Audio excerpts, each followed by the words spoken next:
Hello everyone, my name is Gitanjali और आज हम डिस्कस करने वाले हैं लीड कोड डेली प्रॉब्लम। तो पहले हम आज का प्रॉब्लम चेक कर लेते हैं। मैक्सिमम वैल्यू ऑफ के कॉइन्स फ्रॉम पाइल्स।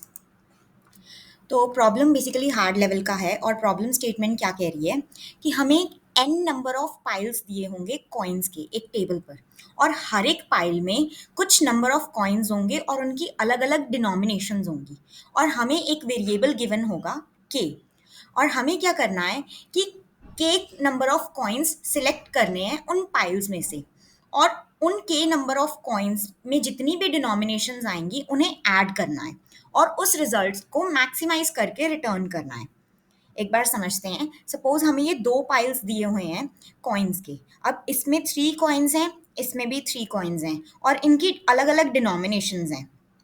और हमें क्या करना है, एक के की वैल्यू दी होगी। सपोज वी हैव के इक्वल टू 2, तो हमें 2 कॉइन्स चूज करने हैं, बट एक पाइल में से हम सिर्फ ऊपर वाला कॉइन ही चूज कर सकते हैं, और दोनों पाइल्स में से किसी भी कॉइन का टॉप वाला कॉइन चूज करके हम अपने रिजल्ट में ऐड करते जा सकते हैं, और एट लास्ट हमें अपने रिजल्ट को मैक्सिमाइज करना है एग्जैक्टली के नंबर ऑफ कॉइन्स चूज करके। तो मेरे पास कितने सारे ऑप्शंस हो सकते हैं। हो सकता है कि मैं इधर से फर्स्ट 1 डिनोमिनेशन का कॉइन चूज कर लूं और इधर से टॉप वाला 7 चूज कर लूं। हो सकता है इधर से मैं 1 चूज कर लूं और उसके नीचे वाला 100 चूज कर लूं। तो बेसिकली इस तरह है क्वेश्चन। एक सैम्पल टेस्ट केस समझते हैं। तो सैम्पल टेस्ट केस में हमें ये दो पाइल्स दिए हुए हैं कॉइन्स की, और हमें इनमें डिनोमिनेशंस ये दी हुई हैं। फर्स्ट पाइल में 3 कॉइन्स हैं जिनकी डिनोमिनेशंस हैं 1, 100 एंड 3। सेकेंड पाइल में भी 3 कॉइन्स हैं जिनकी डिनोमिनेशन हैं 7, 8 एंड 9।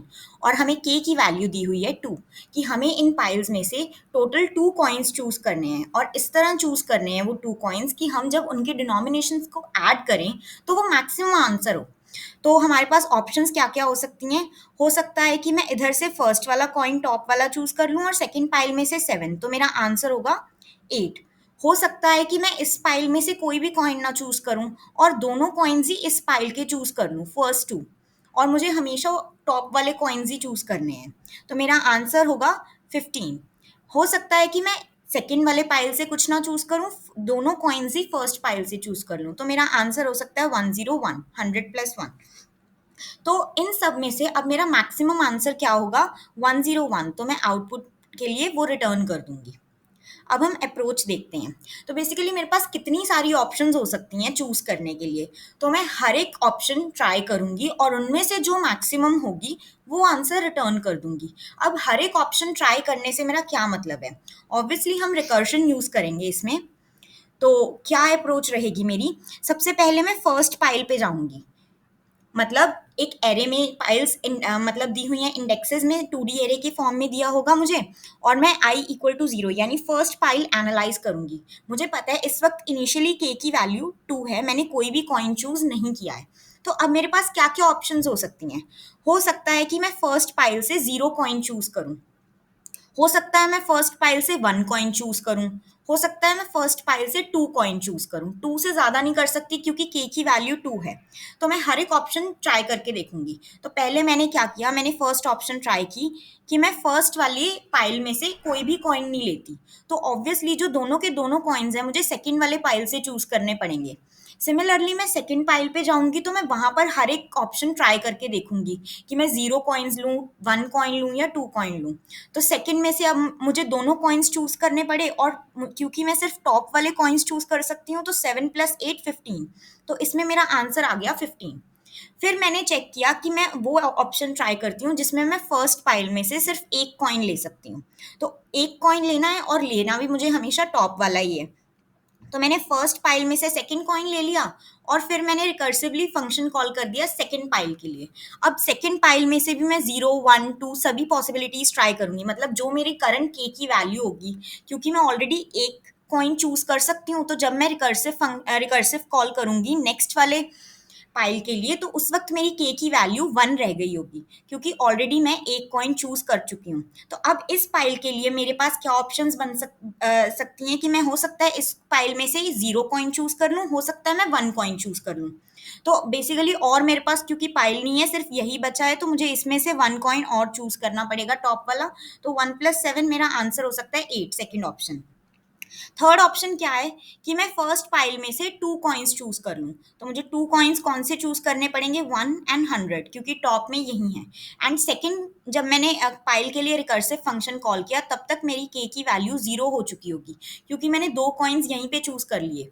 तो k-2, तो यहाँ पर आकर मैंने देखा कि मेरे पास एक ही ऑप्शन है कि मैं जीरो कॉइन चूज करूँ, तो यहाँ पर मेरा हो जाएगा रिटर्न जीरो, और इधर ऐड होने के लिए मेरे फर्स्ट टू कॉइन्स की वैल्यू 101 ये रिटर्न हो जाएगी। तो आई होप आपको अप्रोच समझ आ गई होगी। एक बार कोड देख लेते हैं।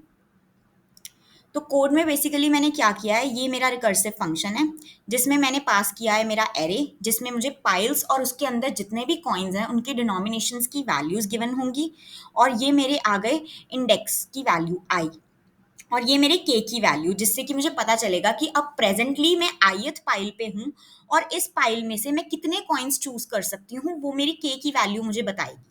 और फिर मेरा आ जाता है डीपी एरे।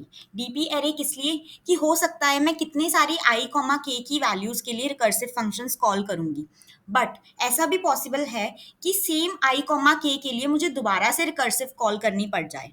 तो ताकि मुझे दोबारा से सारे रिकर्सिव फंक्शंस दोबारा सॉल्व ना करने पड़े, इसलिए मैं इनकी वैल्यू एक 2D एरे में स्टोर करती जाऊंगी जैसे जैसे सॉल्व करती जाऊंगी।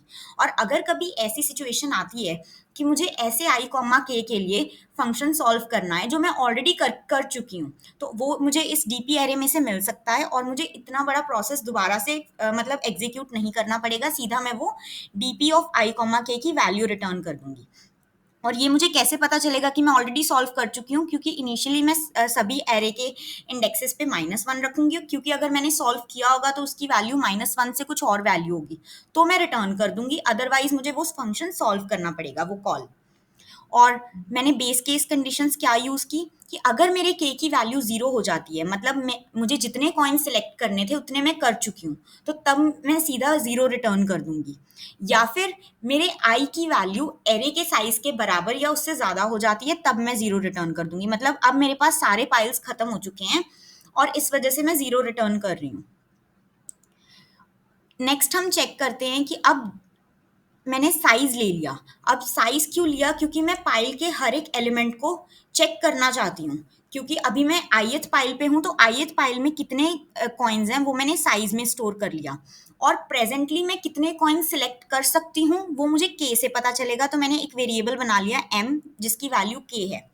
और इनिशियली मैंने आंसर में स्टोर कर लिया कि मैं जीरो कॉइन्स ले रही हूँ, तो आंसर में मेरी ये वैल्यू स्टोर होगी कि मैंने अभी कोई कॉइन चूज नहीं किया। और फिर मैंने एक वाइल लूप लगाया जिसमें मैं चेक कर रही हूँ कि मैं के नंबर ऑफ कॉइन सेलेक्ट कर सकती हूँ, और जीरो से लेकर के तक मैं हर एक वैल्यू चूज कर कर देख रही हूँ, और उनमें से जो मैक्सिमम वैल्यू है वो मेरा आंसर में स्टोर होती रहेगी।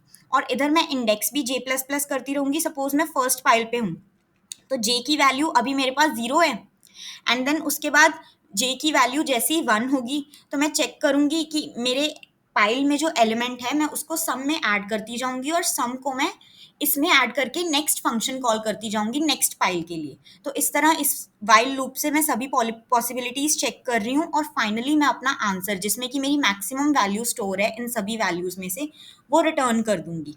अब हम इसे रन करके देखते हैं।